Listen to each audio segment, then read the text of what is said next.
lang kami maunawaan. Lalo na sa sitwasyon niyang hindi ko pwedeng iwanan. Kasi mag-isa lang po talaga siya rito sa bahay. Naawa po ako sa sitwasyon ng asawa ko. Kaya sabi ko sa kanya, makatatag lang tayo. Kayang-kaya po natin po. Hindi po tayo pababayaan ni Ama. Nandiyan siya. May mga tao siyang ipapadala sa atin para tumulong.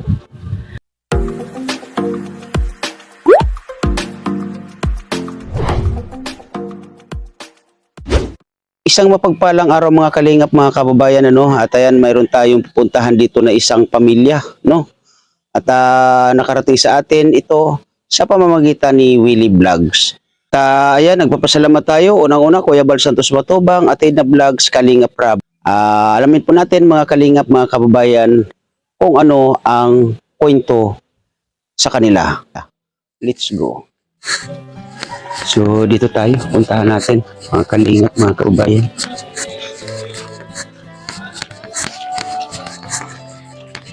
May sounds yata.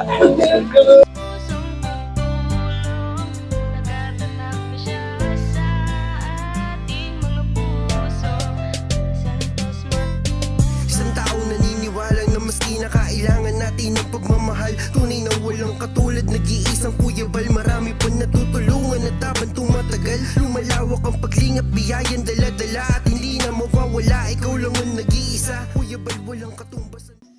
Ate, Yes po. kamusta po si ate? Kamusta po ate? Ilang po. Ate, ano yung ate sa damit? Para magka tayo ng kwentuhan, Ate, kami ay pumarito, kasama si Willie Vlogs kasi may nakarating sa kanya na balita. Kayo daw ay pasyalan dito. So bago po yun ate, anong pangalan ni ate? Ako po si Carlin Nobleza Laxi, 40 years old, resident ng Purok 1B, Barangay Dangkalan, dun sa Sorsogon. May asawa? Meron po. May anak? Meron po. Ilan po ang anak? Isa lang po. Ilan taon ang anak? 13 years old po. Ano yan, lalaki, babae? Lalaki po. Lalaki. So nasa siya ngayon ate? Nasa ano po siya, nasa Donsal East Elementary School. So nag-aaral siya? Po. Opo. So, yun nga, inilapit kayo sa amin, o inilapit kayo kay Kuya Willie, nakarating nga sa akin, ng kapitan, sa palagay niyo po, ate, ano yung dahilan bakit nilapit kayo kay Kuya Willie, ng isang kapitan? Kasi po, dahil po sa sitwasyon po ng asawa ko, ang aking asawa po ay isang totally blind, bulag po siya, tapos meron po siyang CKD stage 5 anemia, at meron din po siyang diabetes at hypertension. Oh, si Mr. Asan siya niya? Andun po siya. Kaya tingnan natin. Pasok po kayo. Siguro po naman tayo, So dito kasi siguro ate. Okay. Yan. May mayroong wire. Ikaw na wire ka, umayos ka ha, kasi mapakwentuhan mo na kami ha. Dito ka lang muna. Steady ka lang. Yan. So, yun. Si ate, si kuya, anong pangalan ate? Asilito Laxi tayo. Ilan taon po kuya? 47 years old. 47 years old. Ano po ang trabaho dati kuya? Dati po akong driver ng truck ng basura sa Quezon City. Oo, sa Maynila. Opo. So, ibig sabihin ko nanirahan kayo ng Maynila. Taga Quezon City ako. Taga Quezon City ka, so ikaw po ay Tagalog. Yeah. Okay. Ngayon, saan kayo nagkakilala ni ate? Dito lang kasi sa textmate lang sa check niya lang sa cellphone lang. Sa cellphone lang. Oo. Okay. So, naging textmate or textmate or chatmate? Textmate. Textmate. So, ilang taon ka nung time na yun, kuya? 21. 21 si ate, ilang taon nung time na yun? Ay, 90. 27 ako, 21 siya. 19 niya. 19 po ako nung nagkakilala po kami. 19 ka nung nagkakilala kayo. Okay. So, nagkaroon kayo ng textmate. O Opo, kasi pag-text sa isa't isa. So hindi nyo pa nakikita yung inyong mga aurahan kung maganda ba si ate, gwapo si kuya, gano'n. Hindi pa po. Kasi Hindi. text-mate nga, no? Opo. So, cellphone na, ano bang tawag doon? 5110 lang po yung cellphone namin dati. Pindot. Opo. Keypad. Keypad. Keypad, yan. Keypad. Eh, kayo, baka mamaya kung ano yung pindot sa pindot na. Keypad. Keypad. So, ang ano dito kasi, ate, kuya, no? Yun nga, bitin ko, nilapit kayo kay Kuya Willie ng isang barangay. So, yun, kwento mo, ate. Yun nga, si Kuya may karamdaman. Sakit. Stage ano siya? Chronic kidney disease, CKD, stage 5, anemia. So, ate, pwede mo bang ipaunawa sa mga nanonood, sa mga nakikinig dyan na kung ano yung naging sanhi, kailan nag-umpisa, at paano nyo nalaman yung kanyang karamdaman na to? Okay. Go po. Start po ito nung taong 2020 nung nagmamaneho pa po siya sa sa truck ng basura. Nung simula po nung siya nagkaroon po ng pagsarado ng kumpanya. Tapos po, nag-sideline po siya sa isang tent. Ngayon, nung nag-sideline po siya sa isang tent, panahon po yun ng lockdown natin. Nag-i-start na po ang lockdown. Nagpunta po sila sa Malabon. Tapos, nagagawa po ng kalsada doon. Bigla po siyang natalsikan ng yung parang bato. Dito po sa isang mata niya. Eto po. Tapos po, minaliwala niya po yon. Ngayon, nung pag-uwi niya sa bahay, parang inaano niya yung mata niya. Akala niya puwing lang na na yan. Parang pinabayaan niya po hanggang sa umabot po yung ilang buwan. Pagdating po ng December 2020, nag-i-start na po siya yung pulang-pula na po. Tapos may puti na po siya sa may gitna. Gitna po talaga. Ngayon, nagdesidido po kami ng December 28 na pumunta ng FEU kasi yun lang po ang malapit sa amin. Ngayon, napunta namin sa FEU. Sabi po ng mga ophthalmologist noon, kailangan i-corneal scraping po. Kaskasin. Tanggalin po yung Then, okay naman po ako. Kinaskas po yun hanggang sa pinapabalik po kami ng January 4. Umalik naman po kami January 4. Pagdating po ng January 6, hindi na po kami nakabalik kasi total lockdown po tayo lahat. Halos bawal po talaga lumabas. Hanggang sa siya po, hinayaan niya na po yung sa mata niya. Hanggang sa nag-decide na po siya magtrabaho ulit. Parang, kumbaga sa nag-iisip po siya din, nag-rent po kami ng bahay ng mga panahon na yun. Ngayon, nag-work po siya. Pagdating po ng March 25, 2021 po, doon na po nablangko po yung mata niya habang nagmamaneho po siya ng mini multicab po na mini sa Globe, sa Brightel po. Hanggang sa total blackout po yung mata niya, hanggang sa nag-start na po yung malaking tuldok na po siya. Yung halos talagang nala na po yung mata niya. Grabe po yung pangyayaring yun. Buti po nakauwi pa po siya, nagmamaneho po siya, nakapikit po siya, pauwi sa bahay. Muntik na po siya maanuhan ng truck. Kasi palipo po yun sa Payatas. Muntik na po siya ng truck. Talagang nagdasal po siya. Sabi niya, tulungan mo po ako, ama. I-guide mo ako pauwi. Nakauwi ako sa pamilya ko. Hanggang po nakauwiin sa bahay. Iyak man po siya ng iyak. Pagdating po ng April 3, dinala ko na po siya sa East Avenue. Pina-check ko na po yung mata niya. Hanggang sa po siya ng both eyes keratitis po ang findings ng East Avenue. Kaya lang po, ng panahon noon, talagang hirap na po talaga kami. Kasi po, pinapabayaan ko na yung tindahan ko, halos po lahat, pati kotse, lahat na na ibenta na namin. Mai-survive lang po namin yung pang-araw-araw at nagre-rent po kami ng bahay. Ngayon po, nung pagdating ng May, dumating ang ate niya. May kaibigan po ang ate niya sa sa UST na ophthalmologist. Pinatingnan po siya doon. Sabi po sa amin, bumalik ka rito para natin yung halos walang-wala naman po kami nung pabalik-balik noon. Hanggang sa napabayaan na naman ulit. Hanggang dumating naman po yung September, may nakilala po kaming yung isang kaibigan. May kapatid po siya sa sa St. Luke's dito po sa Quezon City. Nirecommend niya po kami. Ngayon, nung pag-recommend niya po sa amin, chinek po siya nung kapatid niyang doktor.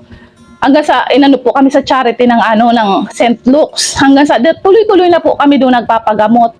Ngayon, ang naano po ng St. Luke's, ang kanyang findings ay toxic keratopathy at need po siyang iano ng APRO.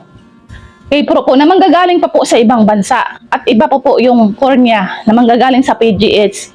100 plus po ang kailangan ng mata niya. Kaya na talagang hindi talaga namin kaya. Nung time na po noon, pinapaalis na po kami sa inuupahan naming bahay kasi hindi na po kami nakakabayad. Hindi na rin po kaya ng mga kapatid niya kami masustentuhan. Ngayon po, nag-decide po kami mag-asawa kung ano pong gagawin namin. Sabi ko, uwi na lang tayo sa Bicol kasi yung bahay natin dito sa Dangkalan walang nakatira. Halos mabubulok po ditong bahay. Kaya po, nung September po 2022, nag-decide na po kami ditong mag-stay dito sa Dangkalan. Umuwi na po kami rito ng pamilya ko. Kasi halos hirap na hirap din po kami sa Maynila. Lalo na po sa kalagayan niya. Ngayon po, nung pagdating naman po ng May 2023 po, na ano po siya, na may ano po siya, cerebrovascular po.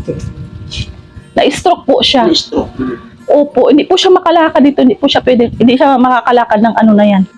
Tapos, nag-i-insulin po siya noon. So, doon sa kwento mo ate, no, nabanggit mo na, kumbaga, maginawa kayo nung panahon bago ang pandemic at bago siya nakaramdam Yes. ng ano si Kuya. Meron kayong, ano ba, may kotse kayo? Opo, second hand lang na kotse. Okay. So, hindi man masasabing may kaya sa buhay, pero may kaginawahan. Opo. No? Kumbaga, kung ano yung pangailangan mabibili agad-agad. Opo. So, yun nga, dumating yung sitwasyon ni Kuya na ganyan at sa madaling kwento, nakauwi kayo dito. Yes. Ngayon, yung pagdating nyo dito, at yun nga, yung sabi mo na ano siya, na stroke. So, wag tumatagal, kumusta ang inyong sitwasyon, lalong-lalo na sa inyong pamumuhay hanggang sa ngayon? Napakahirap po ng sitwasyon namin dito. Minsan po, halos lugaw na lang. Halos lugaw na lang po yung binakain namin. Kasi nahiya naman po ako lumapit sa mga kamag-anak ko kasi minsan masasakit din ang sinasabi. Bakit hindi ka magtrabaho? Yung hindi po nila kami maunawaan. Lalo na sa sitwasyon ng hindi ko pwedeng iwanan. Kasi mag-isa lang po talaga siya rito sa bahay. Naawa po ako sa sitwasyon ng asawa ko. Kaya sabi ko sa kanya, makatatag lang tayo. Kayang-kaya po natin to. Hindi po tayo pababayaan ni Ama. Nandiyan siya. May mga tao siyang ipapadala sa atin para tumulong. Hindi man ka mag-anak natin, hindi man ano, basta ang Ama hindi magpapabaya sa atin. Tiwala lang ka ako.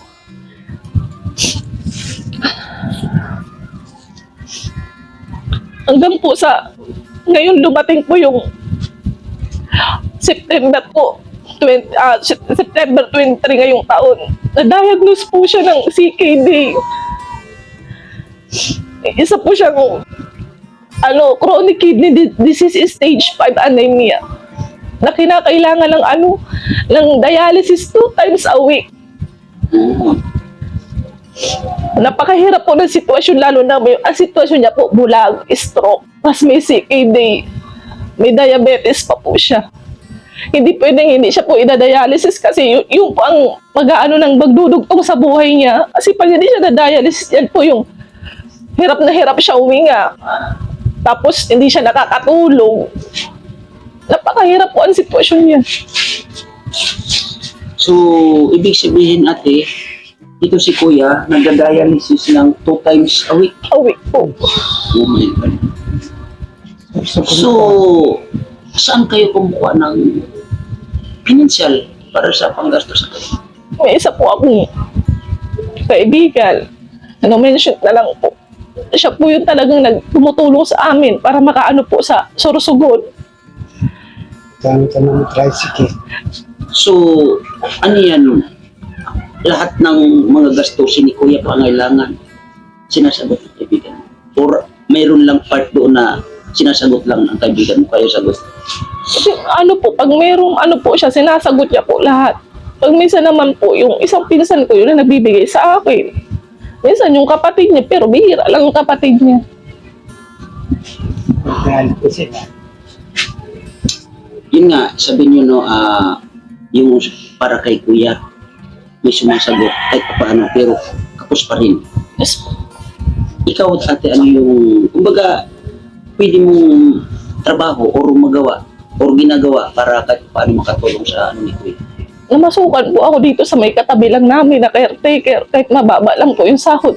Inano ko na lang po para kahit pa paano makatulong po sa amin kasi malapit lang. Kasi di ko naman po may iiwanan siya na basta-basta rito sa bahay na mag-isa. Lalo na sa kalagayan niya po. Grabe yung sitwasyon, ano.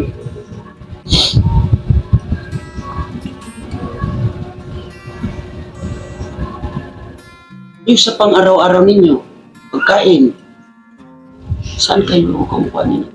Yung pang araw-araw po namin, minsan, pag ano po, pinagkakape, ito lang po pinagkakasya. Minsan, ulam po kami, toyo, minsan asin. Paano si kuya? Kasi di ba, si kuya, alam ko sa ganyan sitwasyon ni kuya, kailangan yung kanyang pagkain ni, kung po pwede nga lang is yung mga masustansya, pero marami ang bawal sa kanya. Buti na ibibigay mo naman sa kanya at yung para sa kanyang pangailangan sa pagkain unang. Opo. Minsan po kasi may mga nagbibigay din naman. Minsan yung mga kapitbahay dito, binibigyan ako dito ng isda, yung ano, para makaano man lang po sa kanya. So ilang taon nang ganyan si kuya? Sa pagiging blind niya po, 4 years na po siya kasi start po siya ng 2020. Yung CKD niya po, newly lang po siya. Ngayon lang po siyang September. Pero yun nga ay kumbaga may ano na sa doktor na ano yun, stage 5. Stage 5 po. Ngayon po, ang findings na po sa kanya, end stage na po. Yun po ang nakakatakot, ang end stage ng chronic kidney disease.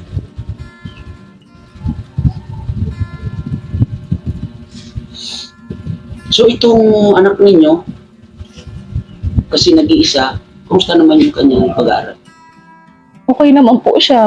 Minsan sumasali po siya sa mga kung ano po ang activities ng school.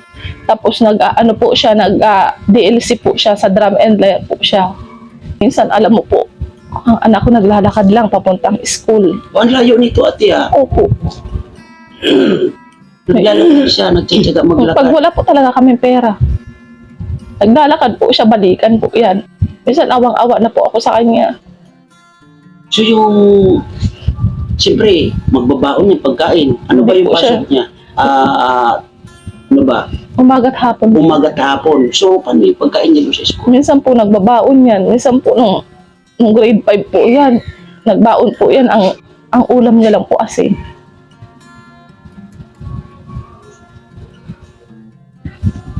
Naawa po yung classmate niya. So, ang hirap ng sitwasyon. Ang hirap isipin na meron ka dati, kumbaga, maginaw, kung medyo may kaginawaan ka dati, tapos hindi mo inaasahan, mayroon palang pagsubok. No? Na pagsubok na ganito. So, ilang taon na kayong nandito sa lugar na to ulit? Nung nag-stay po kami rito, 2 years na po. 2 years. Sa loob ng 2 years sa pag-stay ninyo, ano yung mga nabago sa inyo? Nung nadudoon kayo sa Manila na nandito kayo, ano yung mga pagbabago maliban doon sa yun nga, yung ikwento mo, maliban doon, ano pa yung mga pagbabago sa nakapaligid sa inyo? Kasi nung nasa Maynila po ako, at dinaran ko po sa Litex, mapapayatas, alam ng mga tao doon ha, pagbigay lalo na pag Pasko. Dito po, kung gusto mo tumulong, pero wala ka. Alos na nakikita ko lahat ko ng mga, alos na nakikita ko itong mga matatanda, mga PWD, yung malapit po sa akin. Yung gusto ko po yung pag tuwing Pasko, meron sila. Ngayon po hindi ko magawa. Kasi halos walang-wala rin po kami.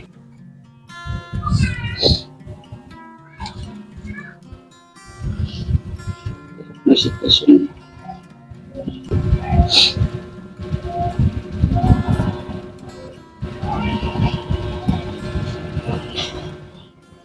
Pero tatay, matanong kita tatay. Ano pangalan ulit ni tatay? Si Miko Silito. Dayog Laksi.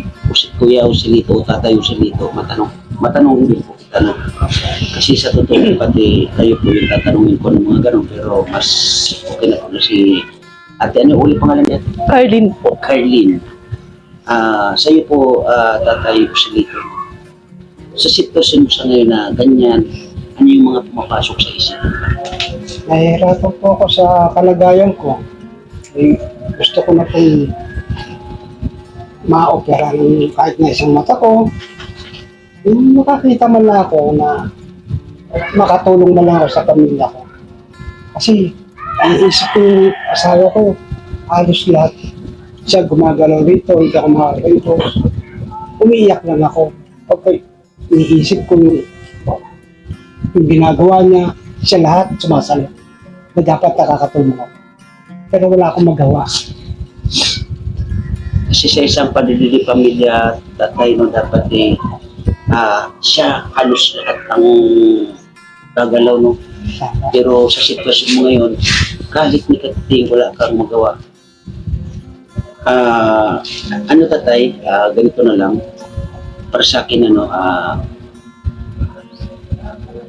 mataimtim na pagdarasal po yung ating gagawin kasi ang mahal ng Panginoon ay nandiyan lang po yan, hindi po yan natutulog araw man o gabi no. Itong pagsubok sa inyo ay alam ng mahal ng Panginoon na kaya lagpasan ninyo. Ang ano dito manalangin ng mataimtim po no. At ang dapat kong gawin dito kasi sa ngayon wala talaga akong budget.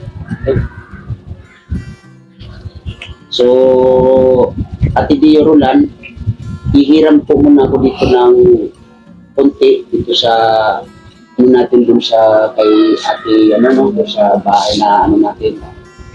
So, mag-ano na lang po ako.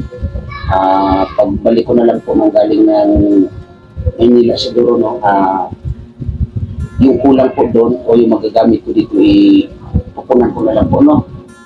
Para sa akin po kasi gusto kong matulungan ito si tatay at si nanay para sa pambili ng konting kung ano yung pangailangan ninyo dito ate no. So, hiram po muna ako Ate Dio na no para makabigay ako ng konting tulong dito sa mag-ano dito. So, anong oras ang uwi ni, ano pangalan ng anak mo ate? Rio po. Rio? Opo. Bakit Rio? Rio Mikael po yun. Rio. Pero ang palayaw niya po, Rain. Rain. Opo. Ulan. Rain. O di ba may yung Rain, alam ko babae, pangalan ng babae. Babae. Unisex na po yan ngayon. Unisex na. So ang pangalan niya Rio Mikael. Mikael. Rio Mikael. Di ba yung Rio babae? So unisex talaga. Unisex. Opo. Talagang kain. Hindi naman sinususot pang babae. Hindi po. Lalaki po. Hindi kasi Kuya Willie, gusto ko ng klaro, di ba? Hindi baga mamaya, nagkatugma doon sa pangalan at sa palayaw yung kanyang pero lalaki talaga siya. Lalaki po siya. Very good. Yun nga lang, medyo bata pa, 13 Opo, years 13 old. years old po. At nag-aaral nga, so hindi natin pwedeng maanuan yung bata kasi pero sa tingin nyo naman ate, kuya, si anak ninyo hindi naman kumbaga parang nag-iisip na sitwasyon ni tatay baka hindi sa pagpatuloy kanya pag-aaral hindi naman kaya. Puno po siya ngayon ng pangarap. Gusto niya halos lahat na lang salihan niya. Sabi ko, hindi natin kaya.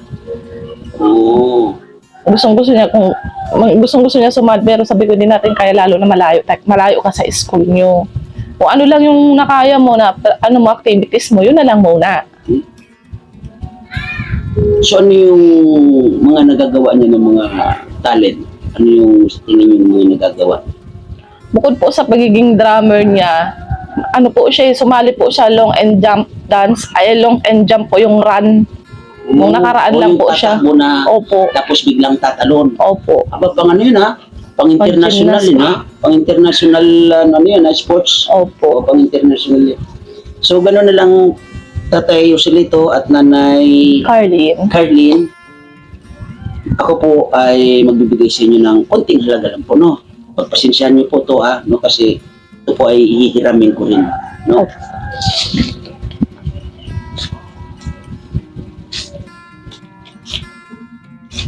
Ito po, ate. Maraming salamat po. Kaya kagaling kay Kuya Willie.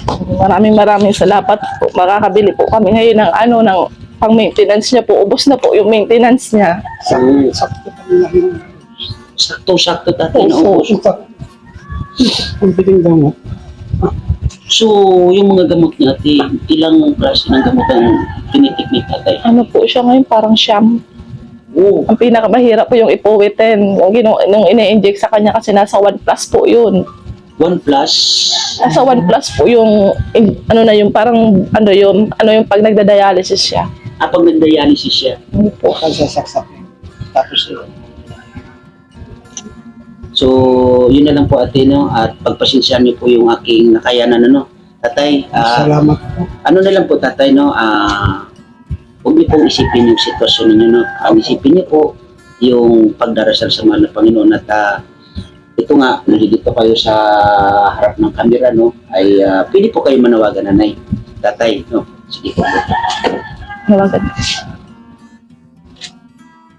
Po niya nanawagan sa mga nakapanonood ng aming kwento o salasay namin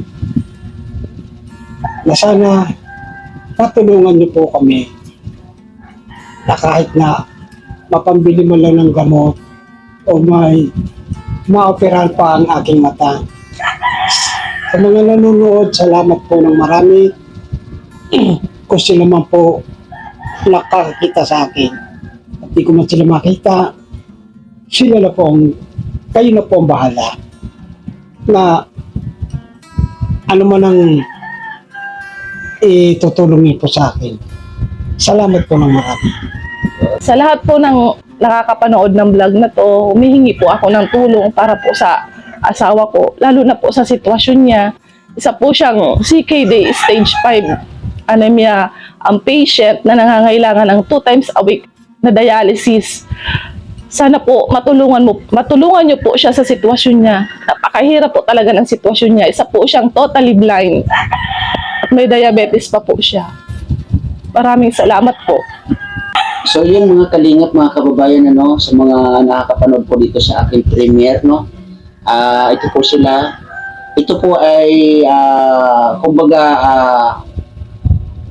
madali ang kaganapan, ano.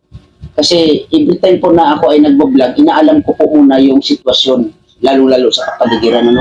Pero dahil po galing na po mismo sa kapitan, pinabot nga kay Willie Vlogs, ano, at ipinarating agad-agad sa atin, no? Kaya agad-agad po na pinuntahan po namin. At sa nakita po natin yung sitwasyon nila, lalong-lalo si tatay at si nanay, no? Ako po ay nahabag sa kanila.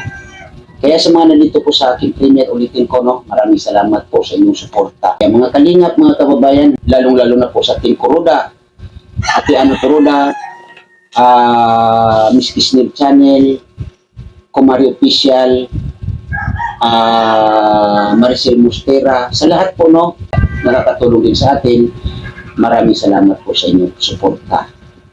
Sa lahat po, ako po ay nagpapasalamat ng marami. God bless po sa lahat, and bye-bye po.